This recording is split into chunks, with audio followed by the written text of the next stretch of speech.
Welcome to the Rock Fight, where we speak our truth, slay sacred cows, and sometimes agree to disagree. This is an outdoor podcast that aims for the head. I'm Colin True, and today, Outdoor Retailer show director Sean Smith returns to the podcast to talk about the end of winter OR. But first, please follow and rate the Rock Fight wherever you're listening on any podcast app. Leave us that 5-star rating, and please subscribe to the show. Click follow, folks. That's huge for us. If you like the Rock Fight, you probably like Gear and Beer. So check out our other podcast here on the Rock Fight Podcast Network. It's called Gear and Beer.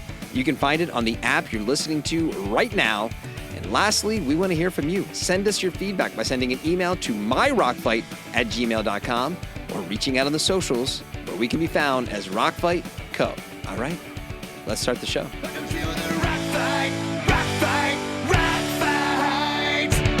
Last week, news broke that Outdoor Retailer would consolidate from 2 trade shows a year to a singular event in June. The announcement meant that OR Winter Market, the winter version of the show that had been held annually since 1990, would be put to pasture. Reaction was swift and varied, with many understanding and many questioning what it means for a show that has changed quite a bit over the past 5 years. Now, OR is something we've covered a lot here on the Rock Fight. Show director Sean Smith came on the pod last fall, and he did so again this past summer after producer Dave, Justin Hausman, and I all got back from Salt Lake, pretty impressed with the latest iteration of the show. And he's here again today to talk about the move to 1 show a year, offer his response to the criticism to that move, and what he and his team are doing to establish the show for the future. Welcome back to the Rock Fight, where today it's the Outdoor Retailer Reduction with Sean Smith. All right, Sean Smith is back on the Rock Fight. This is your 3rd time here, man. I think this, just think this all started jacket in your future, right? Well, I did. I would love that. Me, Paul Simon, Tom Hanks. I think we're all getting a jacket now, right? 5-Timers Club. Is that? Oh, well, yeah, what but I'm none of aiming them for? could say that they came on after I viciously insulted your show last fall. That led to our first time chatting. So I'm kind of used to your hot seat at this point. I think I've got calluses on my ass from sitting Right. in your hot seat so often. So it feels good. it's it hurts at first, but you start to like it after a while. Hey, you've got tattoos too. You know how it works. So Yeah, you have more than me, so you definitely know how it works. Well, so news came out last week that Outdoor Retailer is going to 1 show a year, which is going to be in June, and that means effectively that is the that puts an end to what has historically been known as Outdoor Retailer Winter Market. So we just wanted to have you on, kind of chat about it, kind of hear what was going on behind the scenes. You were kind enough to join us to kind of give the inside scoop. So let's just start with why you and the OR team thought that this was the right decision for the future of the show at this time. Yeah, it's a great question. I mean, simply put, what we have been trying to do a better job of, and I think we proved that with the June show, is to listen to what the needs of the industry are. And we did that. That's why we introduced the hosted buyer program in June of this year. And it worked. We got some great buyers there. It really changed the landscape of the show, who was there, buyers coming to actually place orders. So big difference. Hosted buyer changes things. We went after new and innovative and stopped worrying about who didn't want to come and focused on who did want to come. So with that, I believe we did a good job of listening. At the end of the day, we took a look at all the data, whether it's Circana's report, OIA's report. I know they work together, but June is it. I mean, June is where the majority of the business is being done. It's always been that way. June has always been a bigger show. And we believe that the industry just wanted to focus on June. And that's what we decided to do. We're going to combine it. A national show. Can we do 1 big national show and really blow it out, expand it, and make it bigger? That's what we're after. When we did first talk last year, I mean, one of the things we talked about was last November's show, and then we touched on it again when you were on after this past summer show. And obviously that was a unique circumstance of, what you guys were up against and your commitments to the contract you had to put on a show. At the same time, and what was the November show trending towards? Was it going to be an improvement over last year? I mean, was it pretty much like, you know what, guys, this is just does not make sense at this time. Let's put our efforts where we know the energy is. Like, how are things shaping up, I guess, as you were looking ahead towards this fall? I think we were shaping up for it to be a good show, and I believe it would have been better. But that wasn't really the measuring stick. It wasn't a matter of well, this one is going to fall short again, so we cancel it. We just looked at where we're splitting our time. We have a small team. I mean, Emerald's a big company, but every show in the parent company's portfolio runs a pretty lean ship. And at the end of the day, I have always been a proponent of putting all your do something and do it great. And if you can't do that, then maybe you're doing too much.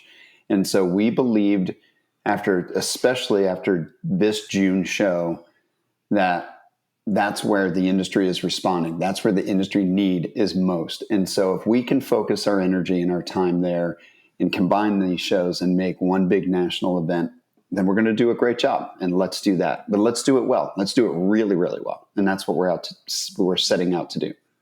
Yeah, I think it is important to remember, too, that you've only been in this chair for a little over a year. Like when you and I first spoke, you'd only been on the job for a couple of months. And I think it's easy now to kind of look at it and say, kind of like I said when I introduced you, right? There's like that, hey, Winter Market is now going away.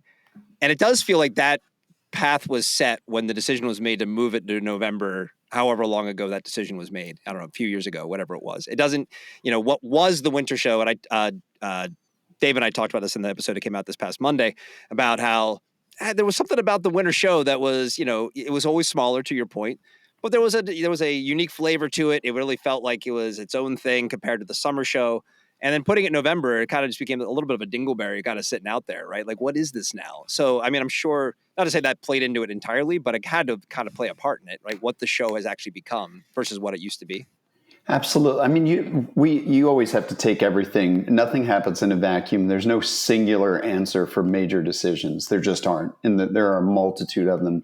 The winter market's changed. We all know that. I mean, January moved off of January. The ski and snowboard industries, they're a bit fractured, but they have their own showrooms. And so then it became, well, what is it supposed to be? And look, at the end of the day, and I'm going to keep pointing back to just, we know we can produce a great summer show. And we believe we can produce an even better summer show than we did this last year, because we had great new brands, a lot of excitement, a lot of energy, and a lot of vibe. And we believe we're just going to continue down that path. So, yeah, I mean, everything comes into play. Again, nobody makes a great recipe off of one ingredient. And so there's a lot of ingredients that go into every decision. Well, the outdoor industry is nothing if not, I guess, verbose, maybe the way to place it. An outdoor retailer in its history has a lot of meaning for a lot of folks in the outdoor industry. So I don't think it's that surprising that there was a lot of swift and varied reaction and commentary to the news that came out last week. A few examples, folks like Peter Sachs, who's the GM of Lowa Boots here in the U.S., he reflected pretty positively on what the winter show has meant. And definitely expressed some concern for where we are as an industry, which I'm sure are concerns you've heard in your time in this chair. I felt like the coverage in SGB was fair, but definitely a little more rough. It had to sting a little bit reading some of that. I think like it was opens a little rough, ends a little rough, but in the middle there's a little bit of an ooey gooey middle in there that I think I kind of got where they were going with their comments. But then I also heard from a retailer who said he didn't think this boded well for the future of the show. But again, it was inevitable because of the move to November. So when you kind of see this sort of array of comments, some supportive, some sad, some maybe a little more, on point about what the show should be or could be or maybe won't be. How do you respond to those comments? Like, what comes to mind for you? Great question. I think if you take everything in its whole, we read everything. I read everything. You also have to be careful not to take everything personally. I appreciate fair journalism, to be honest with you. I'd rather somebody, which is why I came on the show in the first place, is you didn't take it to task just for the sake of taking it to task. It was not a rip session. It was not just, I'm going to attack something for the sake of attacking it, and I'm going to go away and let people, smile and laugh about how I tore something apart. But I'd rather hear somebody's fair assessment. There's nothing worse than a glowing piece when you didn't deserve a glowing piece. Nobody wants that. How do you ever improve if you cannot take the criticism? We talk about this as a sales. You're going to walk on the show floor and you're going to have 10 exhibitors having a great show. You're going to have one that's having a really rough show and they're pissed off. You have to go spend time with the pissed off exhibitor just as much, if not more, than the one. You can't take the great comments and then go hide from the rough comments. So you have to listen to all that. However, At the same time, what you cannot do is get in your head and think that everybody out there knows exactly what we go through and what goes on day in and day. I don't know what you and Dave go through in putting on the rock fight.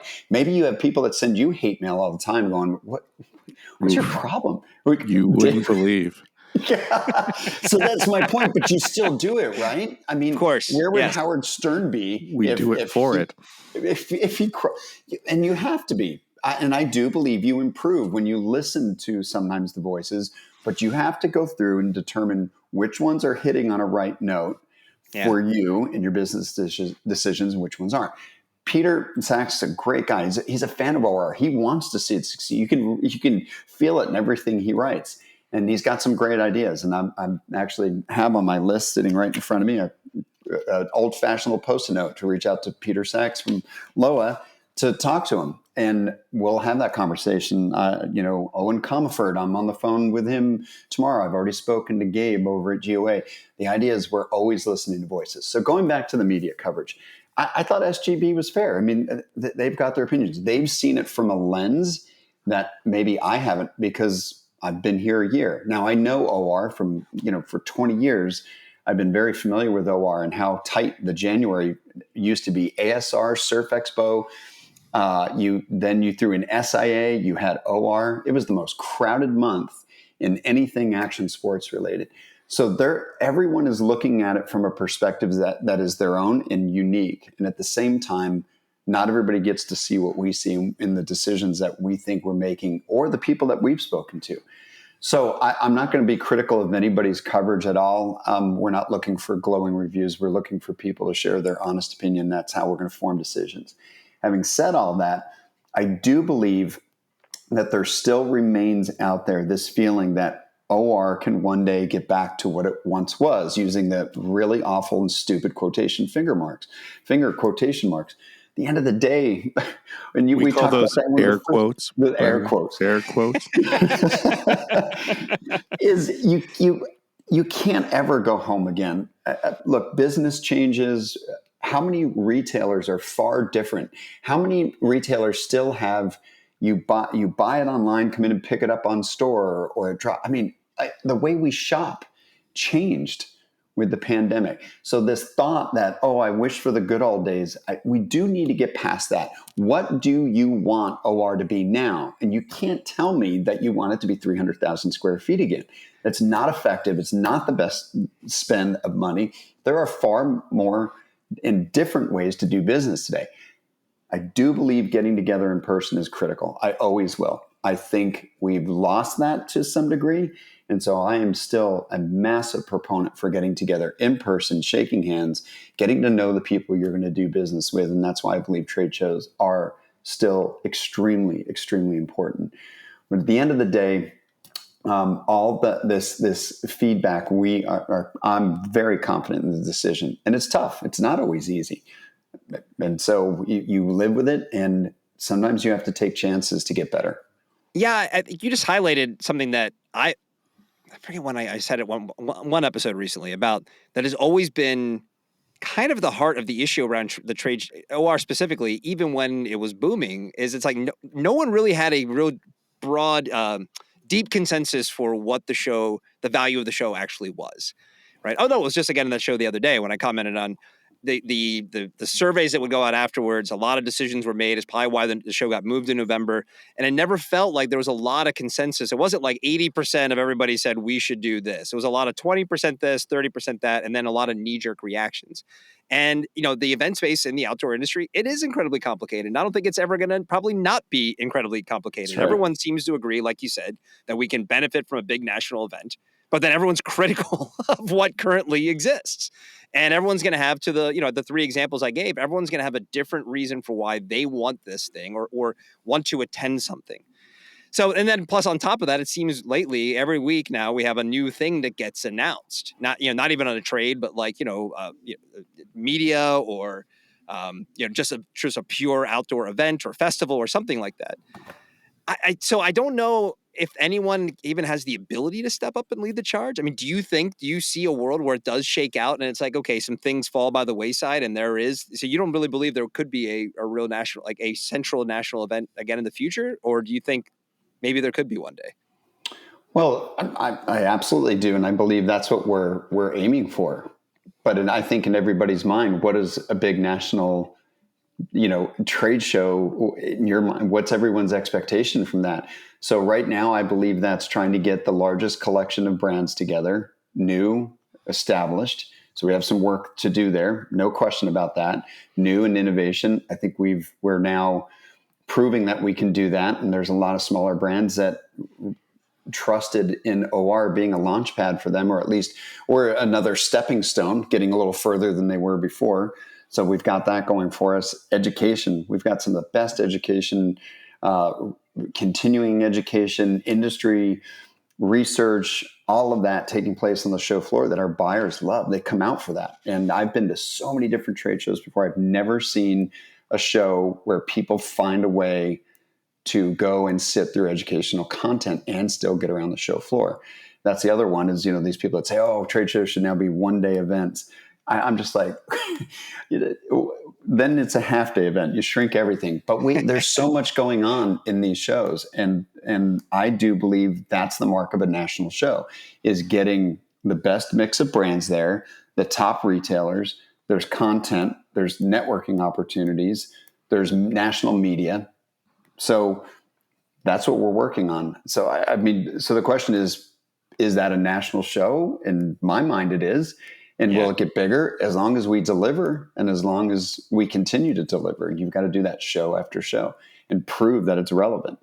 And so I think we are poised to do that. Everything we've kind of talked about to this point is getting to what is OR's one-line differential pitch, that because it's a different show today than it was. So what is that? Because the another mistake can be made is trying to be all things to all people. Absolutely. To try to grab everybody all at once. That's just not that's not realistic. So what is the outdoor retailer of, let's call it future now, right? In terms of what's the pitch to brands? What type of brands? Because I don't think size isn't what you're talking about, right? It should be mindset and need of what they're looking for. So what is that? I think one of the best things I learned when I first started here was from Roy Turner, who runs Surf Expo. He's run it for many years. I've known Roy for over 20 years. He's somebody I respect a whole lot. Did before I even started with Emerald. We had a great friendship, business relationship of knowing each other. We have fought like brothers at times, but we've always been respectful of one another, and it's just gotten stronger as we go. I think the main thing for a national trade show, for what OR needs to be, is connections. We are about connecting people. We're about connecting brands and retailers. We're about connecting the media with brands and with retailers. And at the end of the day, that's what we're out to do. And those connections can then turn into business done on the floor, business done afterwards. It can be leadership positioning to make sure you're still being seen as a leader in a category or even just as a brand. But I think what we have to be is knowing shows like GOA that serve their membership. They're phenomenal. I come from a membership background of trade association. Love what they do. And there's a uniqueness there that you cannot match unless you're a member organization, because it's so different how you're driven. And they do a very good job of that. When it comes to a national show, we're attracting big box retailers. We're attracting brands that, honestly, there's some people that were critical. There's what's with the backyard games. I don't get it. That's not outdoors. Well, but it is. And after the pandemic, being in your own backyard, outdoors, became the outdoors. And right now, the growth and participation is coming from the casual consumer. It's not coming from the hardcore. And again, we use that term in the surf industry for years. And we had said, let's be a little careful. This whole, are they core enough? Are they spending money in your stores? Then, yeah, trust me, they're core enough for you, because they're out to be associated with the outdoor community. And outdoor people take backyard games on the road. My point in all that is there's new categories to be discovered. And I think that's what we want to be, is what's new, what is innovative. And if you're a brand, whether you're an established, 50, 100-year-old brand, or you're a 2-year-old company, if you've got something fresh and innovative that's going to excite the retailer of any channel or certain channels, then we've got a place for you to make that connection. So it's hard not to think that there'll be some headwinds, because there always are, regardless of circumstances, right? But it is one for you guys right now, the memory of the way the show used to be? Or is that just white noise, right? Because even since, we had a good experience, David and I were both at the summer show, we talked to you, we did solo pods, like, wow, actually, this was not what we expected. It really was a positive experience. This is a new kind of OR. But then you still encounter the folks who maybe weren't there in June and have their preconceived notion of what it should be and what it is. Let me just. And so does the name itself? Is it a headwind? Is that an actual something that you're concerned about, like that, the memory of it, or is that just like, that's just what people are going to say? It's white noise. We need to just put our head down and do our thing. I think changing the name, and here's my take on it.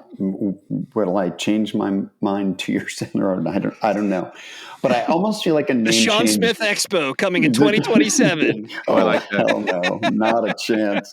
No pickleball. No. Oh my gosh, everybody wants pickleball right now. It's crazy. Especially if It's not you're over hardcore 60. enough, Sean. No, That's it's right. not. It's not. Put it right next to the. You can't play it cornhole wearing a boards. backpack, then it's not really an outdoor sport.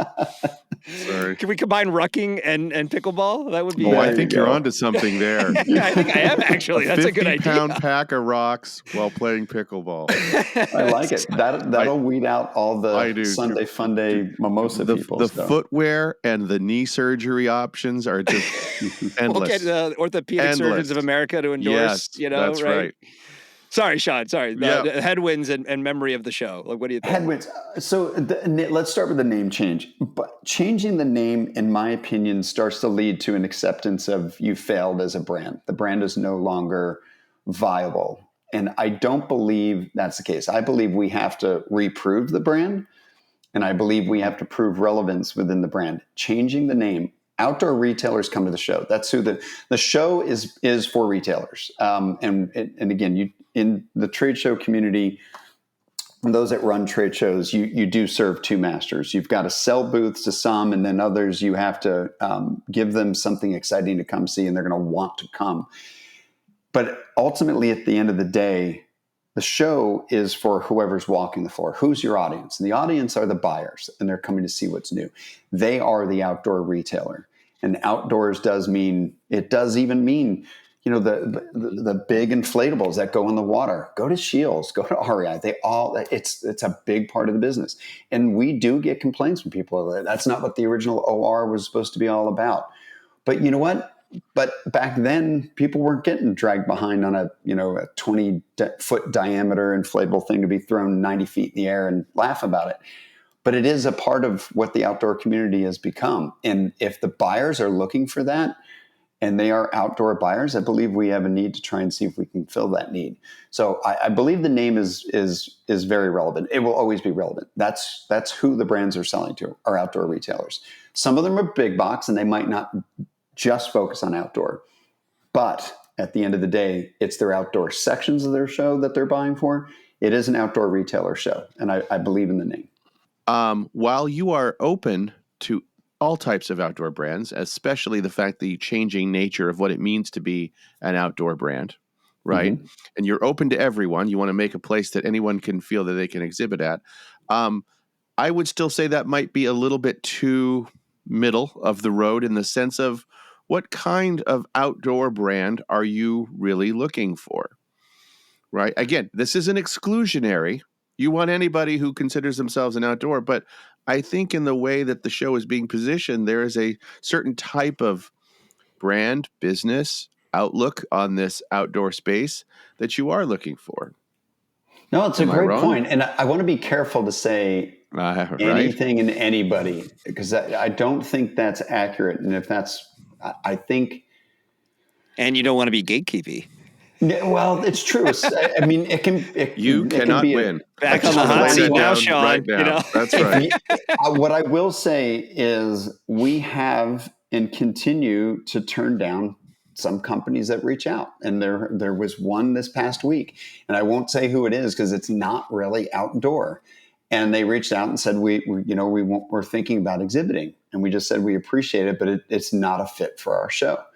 And I looked through everything. I mean, the idea was somebody wants to spend money, great.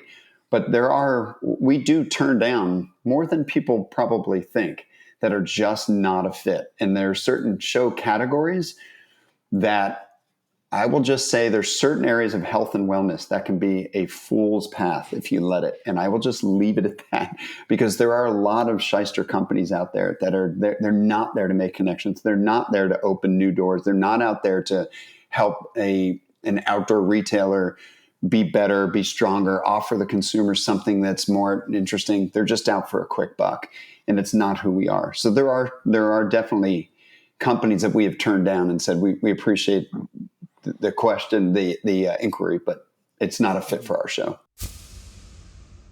This episode of The Rock Fight is brought to you by the Great Malden Outdoors, an outdoor enablement campaign in the city of Malden, Massachusetts, and the brains behind this initiative, Darren Josie. He's here with me right now. Darren, first of all, what is an outdoor enablement campaign? An outdoor enablement campaign provides 4 things: advertising, resources, programming, and youth development. These are the 4 things that I believe are really important to getting more people outside. So why is this campaign important to DEI efforts in the outdoor industry? We have to start by getting more people outside, and that can start their journey from 1, becoming someone who just enjoys outdoor recreation as a lifestyle, but 2, a path for a job. No one told me that going outside and rock climbing could lead to a job one day, or fishing, or bike riding. Didn't know that was a thing until I got into the industry, and I want to change that and start that journey a lot earlier for way more people in our society. Hey, man, and lastly, how can outdoor brands and retailers help or participate? Go to thegreatmaldenoutdoors.com, click on the contact button, and reach out. We are always looking for donations for gear, funds, and expertise. You can lend your existing staff to lead an online course, or if you're in the New England area, come on down and lead a class. We're looking for more programming. Head to thegreatmaldenoutdoors.com and click contact to build a partnership today. But what about the old school, the Gen Xer, white men like us who have been going to the show for 20 years and think it should be a certain way and have not gone to experience the new version of it and just going to continue to say it's not what it was. So And stopped presenting at the show. See, I don't think you get to be sad about nostalgia if you're no longer presenting. There's always headwinds. There's never a time in business you're not doing something. Look what Nike's going through. New CEO come in. They were facing a lot of headwinds over D2C, then changed that. Now they got a new guy coming in. You're never out of the bullseye. You're always going to be in the bullseye, especially in the trade show community. That's just part of doing the show where you have so many people coming, exhibitors and attendees. The world is not short of opinions, so you're going to hear it all day long. As far as dealing with what it once was, and is that a headwind? I think it's a distraction, and I think it's easy to get caught in that distraction, but I don't see it as a headwind unless we allow it to concern us, and then the tail wags the dog. Here's an analogy. Might be a really stupid one, but I really don't give a shit. So I'm going to use the analogy because I like it. So in my years at SEMA, one of our better guests we ever had for our summit down in Cabo San Lucas were Robert Trujillo and you're speaking my language. Please keep talking. And oh my gosh, Kirk Hammett. Okay, keep going. From Metallica. They're big surfers. So you should have led with this last November. We'd have had you on way more times. If we're going to do Metallica talk, I was like, anyway, keep going. Sorry. So Robert is a big time surfer. Grew up Santa Monica, Boys of Dogtown era. He got Kirk into surfing. Kirk was, by Robert's own admission, was essentially a vampire at that point, not getting up till 4 p.m. and staying out till 5 a.m, pale, never ate well, just junk food, and lived the rock and roll lifestyle. Robert introduced him to surfing. They came down to be our guests as our keynote address. And I sat on stage with them and interviewed them, did a conversation with Robert and Kirk. And a lot of people were like, well, this is phenomenal to have him here, but what does this have to do with surfing? And what is then does this analogy have to do with the headwinds of wanting it to be what it once was? The key question we asked that we really delved into is, being in Metallica is not a whole lot different from being a popular surf brand or a popular outdoor brand, or even a show that once was something and is now not. And the hardcore Metallica fans started to abandon the band because they felt they had sold out. And there's a famous line, somebody said, yeah, we're sold out. We sell out every effing show we play. But Jason Newsted said that. yeah, exactly. So the question then became, how do you handle that? Is that a headwind? It was the same question. Yeah. How do you feel about that? You've been doing this a long time. Now you're widely accepted. You've got Hollywood stars that have probably never listened to a single song of yours, wear their T-shirts so that they can look and feel cool.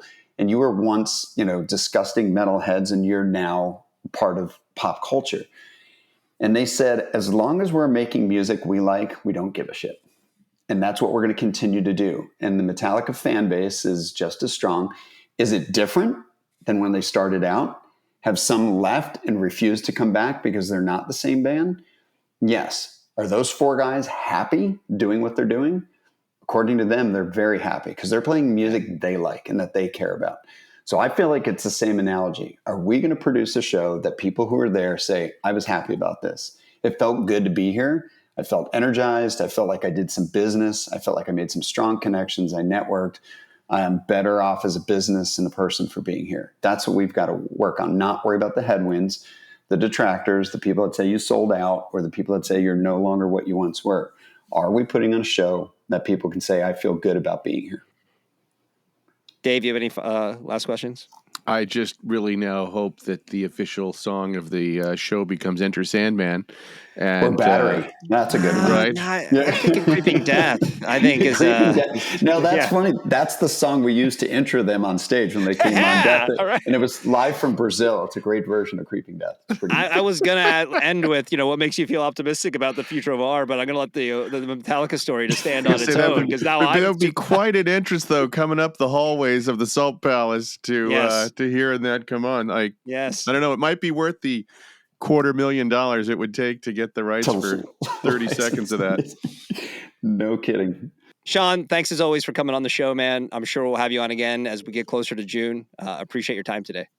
Yeah, thanks for having me on. Always appreciate a black eye and a bloody nose from Colin and Dave. So come on. It's getting a little easier every time, isn't it? If we had better aim, the bruises wouldn't show. But there it is. Always a pleasure. I appreciate the time. Thanks, Sean. All right. Thank you, guys. All right, that's the show for today. Big thanks to our guest, Sean Smith. And as always, we want to hear from you. Send your feedback about Outdoor Retailer or any topic we hit here on The Rock Fight to myrockfight@gmail.com. Tomorrow, that's Thursday, you'll get a new episode of Gear and Beer over on that feed. So check that out. Follow, subscribe, listen to Gear and Beer. And then we have another Rock Fight scheduled for Friday. So come back for that. Our producer today was David Karstad, with art direction provided by Sarah, Mr. Chevy Celebrity Gensert. I'm Colin True. Thanks for listening. And here to take us out, it's the voice of the Rock Fight Podcast Network. He almost got his ass beat. It's Krista Makes with the Rock Fight fight song. We'll see you next time, Rock Fighters. Rock fight.